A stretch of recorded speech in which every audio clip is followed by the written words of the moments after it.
தரமான வேற level update ஒன்று தான் ஜிமெயில் யூஸ் பண்ணுற எல்லோருக்கும் கொடுத்துருக்காங்க.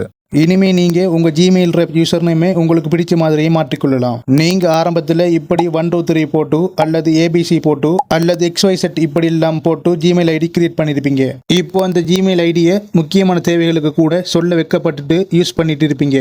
இனிமே அந்த கவலை தேவையில்லை. ஜிமெயில் யூசர் நேமே உங்களுக்கு பிடிச்ச மாதிரியே சேஞ்ச் பண்ணிக்கொள்ளலாம். நீங்க உங்க ஜிமெயில ஓபன் பண்ணிக்கொள்ளுங்க. இங்க உங்க ப்ரொஃபைலை கிளிக் பண்ணுங்க. இப்ப இந்த மேனேஜ் யுவர் கூகுள் அக்கௌண்ட் ஆப்ஷனை கிளிக் பண்ணுங்க. இப்ப முக்கியமான விஷயம் என்னவென்றால் இந்த யூசர் நேமை சேஞ்ச் பண்ண உங்க ஜிமெயில் ஐடி பாஸ்வேர்ட் தேவை. இப்ப ஜிமெயில் ஐடி பாஸ்வேர்டை மறந்தவங்க இந்த செக்யூரிட்டி ஆப்ஷனை கிளிக் பண்ணி இப்ப இந்த பாஸ்வேர்ட் ஆப்ஷனை கிளிக் பண்ணுங்க. இப்ப இதுல உங்க நியூ பாஸ்வேர்டை டைப் பண்ணுங்க. திரும்ப மறுபடியும் அந்த பாஸ்வேர்டை டைப் பண்ணுங்க. இப்ப சேஞ்ச் பாஸ்வேர்டை கிளிக் பண்ணா நியூ பாஸ்வேர்ட் சேஞ்ச் ஆகிடும். ஓகே, இப்ப பேக் வாங்க. இப்போ இந்த பர்சனல் இன்ஃபோவை கிளிக் பண்ணுங்க. இப்போ யூசர் நேமை சேஞ்ச் பண்ண உங்க ஃபோன் நம்பரையும் அட் பண்ண வேண்டும். அப்படி ஃபோன் நம்பர் அட் பண்ணாதவங்க இந்த ஃபோன் ஆப்ஷனை கிளிக் பண்ணி சேஞ்ச் பண்ணுங்க. ஓகே, இப்போ யூசர் நேமை எப்படி சேஞ்ச் பண்றேன் என்று பார்ப்போம். இப்போ இந்த இமெயில் என்று இருக்கிறத கிளிக் பண்ணுங்க. இந்த கூகுள் அக்கௌண்ட் இமெயிலை கிளிக் பண்ணுங்க. இப்போ சேஞ்ச் கூகுள் அக்கௌண்ட் இமெயிலை கிளிக் பண்ணுங்க. இப்போ உங்க ஜிமெயில் பாஸ்வேர்டை கேட்கும். இந்த பாக்ஸ்ல உங்க ஜிமெயில் பாஸ்வேர்டை என்டர் பண்ணி ஓகே கொடுங்க.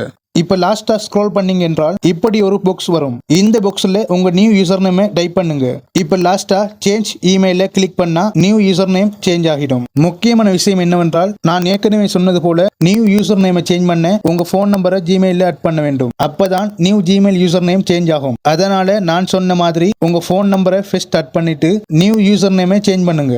ஓகே, இந்த வீடியோ யூஸ்ஃபுல்லா இருந்தா இந்த வீடியோ லைக் பண்ணி எல்லோருக்கும் ஷேர் பண்ணுங்க. மறக்காம என்ன ஃபாலோ பண்ணுங்க.